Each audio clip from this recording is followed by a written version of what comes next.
What if season 3, episode 5? What if the emergence destroyed the Earth? Since the Eternals, we've been waiting to talk about it, so let's talk about it.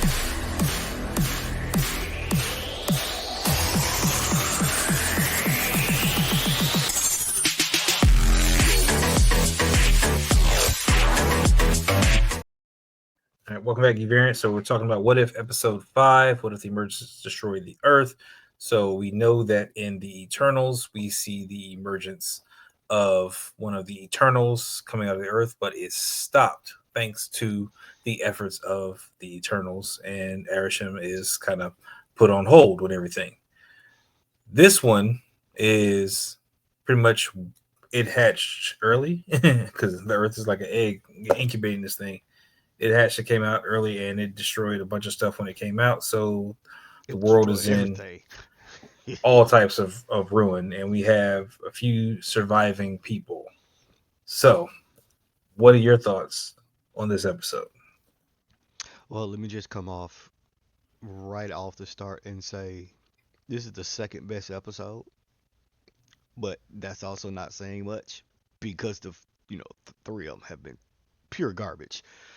Um, but we know from watching all the MCU movies and comic books said that if you start off with the Watcher, nothing good is going to happen.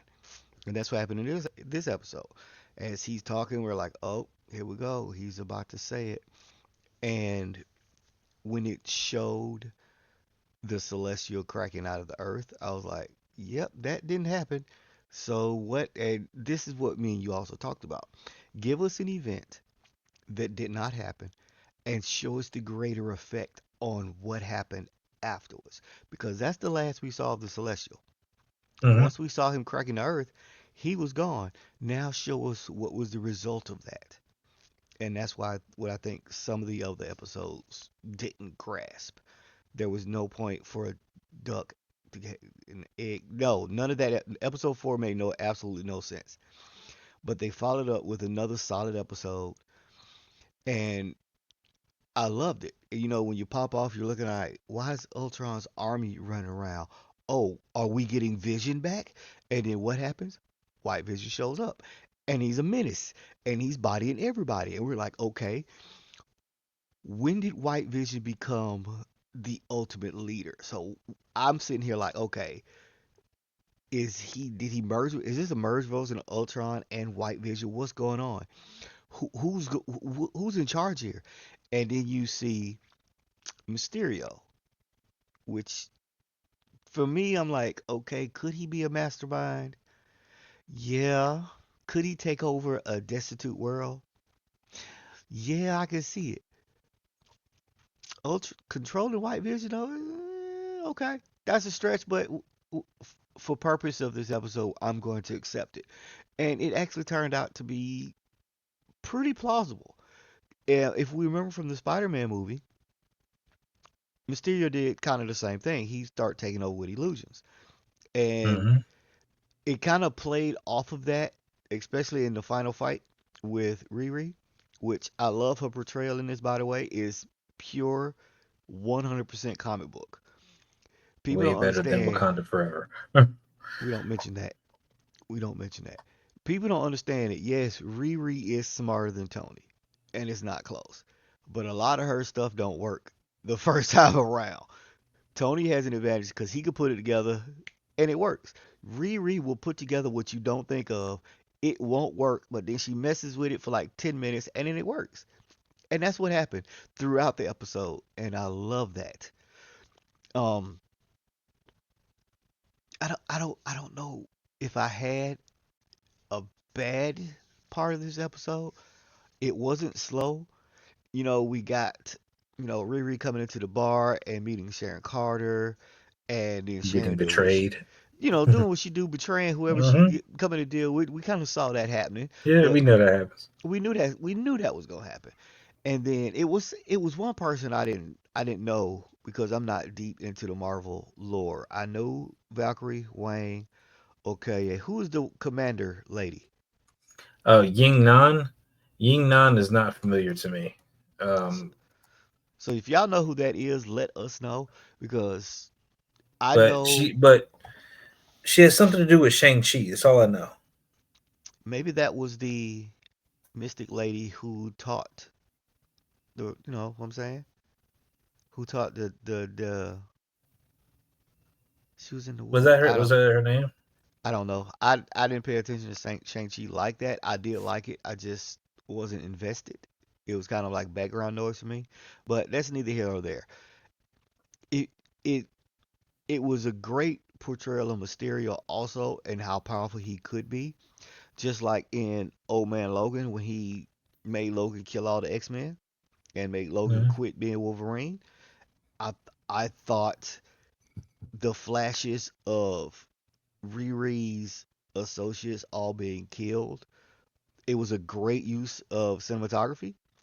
I loved it. I loved how it showed Riri's spirit being broken over, and the watcher even said it. This is the time she dies. I can't bear to watch it again. And then he does what he always does, which he is not supposed to do, and that's interfere. And now that gives us an answer to a question that has been asked before. Who watches the watcher? Well, other watchers watches the watcher, and now they're watching him. Oh And yeah, so, Eminence, Executioner, and Incarnate are watching them. you know what I'm saying? Three of the big boys. It's like you got your watchers, but then you have your upper echelon of watchers. And I think this is going to play into the next episode. The episode is going to be like, what if the watchers are vanished? Because I think they're going to do something to them. But overall, I can say this is a solid episode. This is what we need. We don't need episode one. We really don't need a musical. This is what we need. Give me a storyline, give me some action, give me characters, and give me a solid conclusion. And this episode gave it all to me. It definitely did. So with this, and again, we're seeing it because we know these shows end up, the episodes end up intertwining into each other. So Ying Nan apparently is the aunt because Ying Li, and I had to sit there and think about it for a minute, is the aunt of Shang-Chi. Okay. So his mother was the guardian and stuff of everything before he was born. So this is the aunt. So she plays a factor here, which Shang-Chi is supposed to come up in the next episode with Kate Bishop doing some cowboy stuff. So with that being said, again, we see these characters come into play. We see them taken out. So now with Riri having this, you know, this vision, body kind of thing, she is now a hybrid character, human synthezoid. What is the extent of her abilities and how she's going to be used going forward to deal with whatever the ending threat is at the end of the series? Because it looks like the other Watchers are going to go take out Uatu at Yep. some point, and because he keeps interfering, Or at least punish him. yeah, they do something. But what that is in terms of their, their hierarchy, that remains to be seen. But yeah, it was solid. Again, I like the fighting. I love the illusions and how it was used. Again, It was you know, perfect. showing this is real, this is not, and Riri's trying to figure it out throughout the course of the fight, and that's how she's finding out her escape routes and stuff. Again, great work on whoever thought this one up. I need you to keep this one, stop nickel and diming me, so that don't give me too bad then the good. You give me a bad then the good, and then we got a couple episodes left. I need you to come out the gate strong with setting up, but again, I don't have high hopes with 1872, No. and now this also answers the question because the seventh episode is what if the Watcher disappeared? Yeah. Right. And that's So I think they're gonna address that. yeah, so that's what we're going to get to, and then what if?